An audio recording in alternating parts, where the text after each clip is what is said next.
अध्याय 33। जम्मू कश्मीर को विशेष संवैधानिक दर्जा। अनुच्छेद 370। भारतीय संविधान का अनुच्छेद 370 काफी चर्चित तथा विवादित रहा है। इसके प्रमुख प्रावधान इस प्रकार है। अनुच्छेद 370 एक क में बताया गया है कि अनुच्छेद 238 के उपबंध जम्मू कश्मीर राज्य के संबंध में लागू नहीं होंगे। अनुच्छेद 370 एक ख में बताया गया है कि जम्मू कश्मीर के संबंध में भारतीय संसद की विधि बनाने की शक्ति पर क्या क्या सीमाएं लागू होंगी। इसके प्रमुख उपबंध इस प्रकार है। पहला, संसद की शक्ति संघ सूची यानी कि यूनियन लिस्ट और समवर्ती सूची के उन विषयों तक सीमित होगी जिसके संबंध में विलय पत्र में भारत को शक्ति दी गई है। कोई विषय विलय पत्र में निर्दिष्ट विषयों जैसे प्रतिरक्षा, विदेशी मामले तथा संचार का हिस्सा है या नहीं, इसका फैसला जम्मू कश्मीर की सरकार से परामर्श यानी कंसल्टेशन करके भारत का राष्ट्रपति करेगा। अगर इस प्रक्रिया द्वारा भारत का राष्ट्रपति घोषित कर देता है कि संघ सूची या समवर्ती सूची का कोई विषय विलय पत्र में निर्दिष्ट विषयों का ही प्रतिनिधित्व करता है, तो भारतीय संसद उस पर विधि बनाने के लिए सक्षम होगी। विलय पत्र में निर्दिष्ट विषयों के अलावा संसद की शक्ति उन विषयों तक सीमित होगी जो राष्ट्रपति जम्मू कश्मीर राज्य की सहमति से अपने आदेश द्वारा घोषित करेगा। अनुच्छेद 370 एक ग में कहा गया है कि भारतीय संविधान के दो ही अनुच्छेद जम्मू कश्मीर के संबंध में लागू होंगे, अनुच्छेद 1 और अनुच्छेद 370। अनुच्छेद 370 एक भाग में बताया गया है कि अनुच्छेद 1 तथा अनुच्छेद 370 के अलावा भारतीय संविधान के अन्य अनुच्छेद जम्मू कश्मीर पर किस प्रकार लागू हो सकते हैं। ये राष्ट्रपति के आदेश पर द्वारा निर्धारित होता है, किंतु राष्ट्रपति को ऐसे आदेश जारी करने की निरंकुश शक्ति नहीं है। इस संबंध में दो नियम है। पहला, अगर कोई आदेश विलय पत्र में निर्दिष्ट विषयों से संबंधित है तो वो जम्मू कश्मीर राज्य की सरकार से परामर्श करके ही जारी किया जाएगा। दूसरा, जो आदेश विलय पत्र में निर्दिष्ट विषयों से भिन्न किसी विषय से संबंधित है वे जम्मू कश्मीर राज्य की सरकार की सहमति से ही जारी किए जाएंगे। अनुच्छेद 370 दो इस बात की व्यवस्था करता है कि जम्मू कश्मीर की सरकार वहां की संविधान सभा की इच्छाओं का उल्लंघन न कर सके। अनुच्छेद 370 तीन का संबंध इस बात से है कि अनुच्छेद 370 को संविधान से निरसित किया जा सकता है या नहीं, और यदि किया जा सकता है तो उसकी विधि क्या होगी।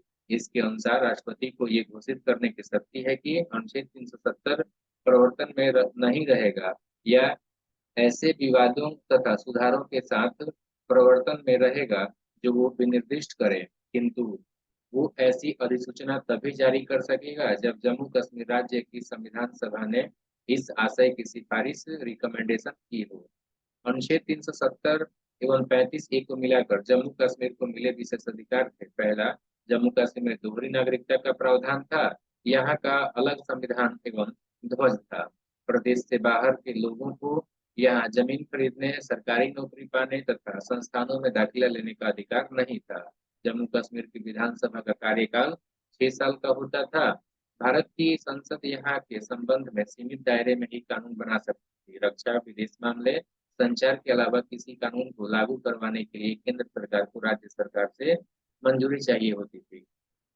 जम्मू कश्मीर की कोई महिला यदि भारत के किसी अन्य राज्य के व्यक्ति से शादी करती थी तो उस महिला की जम्मू कश्मीर की नागरिकता खत्म हो जाती थी, और यदि कोई कश्मीरी महिला पाकिस्तान की किसी महिला व्यक्ति से शादी करती थी तो उसके पति को भी जम्मू कश्मीर की नागरिकता मिल जाती थी। राज्य में आपात स्थिति में राज्यपाल शासन लगाए जाने का प्रावधान था। सूचना का अधिकार, शिक्षा का अधिकार और आईपीसी लागू नहीं होती थी। यहाँ रणबीर दंड संहिता लागू थी।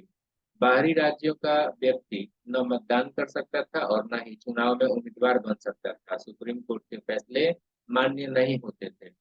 जम्मू कश्मीर राज्य पुनर्गठन अधिनियम 2019 राज्यसभा ने 5 अगस्त को एवं लोकसभा ने 6 अगस्त 2019 को जम्मू कश्मीर राज्य पुनर्गठन अधिनियम की स्वीकृति दी। इसके अनुसार जम्मू कश्मीर के अब दो हिस्से होंगे, एक जम्मू कश्मीर, दूसरा लद्दाख। जम्मू कश्मीर को अनुच्छेद 239 ए के तहत पुदुचेरी के समान विधानसभा के साथ संघ राज्य क्षेत्र बनाया गया। लद्दाख को विधानसभा के बिना संघ राज्य क्षेत्र बनाया गया। जम्मू कश्मीर की राज्यसभा में 4 सीटें, लोकसभा में 5 सीटें और विधानसभा में 114 सीटें होंगी। विधानसभा में उपराज्यपाल 2 महिला सदस्यों का मनोनयन भी कर सकता है। अनुसूचित जाति जनजाति के लोगों को लोकसभा एवं विधानसभा सीटों के निर्वाचन में आरक्षण मिलेगा। पहले अनुसूचित जनजाति के लोगों को नहीं मिलता था। दोहरी नागरिकता, अलग संविधान और अलग ध्वज का प्रावधान खत्म हो जाएगा। तिरंगे और राष्ट्रीय प्रतीकों का अपमान अब अपराध माना जाएगा। देश का कोई भी नागरिक यहाँ संपत्ति खरीद सकेगा, व्यापार कर सकेगा और नौकरी पा सकेगा। जम्मू कश्मीर एवं लद्दाख में अब उपराज्यपाल का पद होगा। राज्य की पुलिस केंद्र के अधिकार क्षेत्र में रहेगी।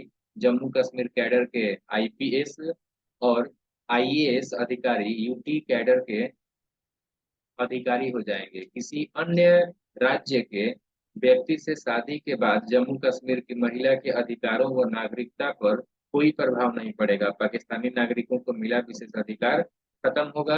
अब यहाँ राष्ट्रपति शासन अनुच्छेद 356 लगाया जा सकेगा। सूचना का अधिकार और शिक्षा के अधिकार जैसे कानून लागू होंगे। भारतीय दंड संहिता भी प्रभावी होगी एवं नए कानून और कानून में होने वाले संशोधन खुद ब खुद जम्मू कश्मीर में भी लागू हो जाएंगे। भारत का कोई भी नागरिक जम्मू कश्मीर का मतदाता और चुनाव में उम्मीदवार बन सकेगा। सर्वोच्च न्यायालय द्वारा किए गए फैसले अवमान्य होंगे। 31 अक्टूबर 2019 से जम्मू कश्मीर राज्य पुनर्गठन अधिनियम 2019 लागू हो गई है।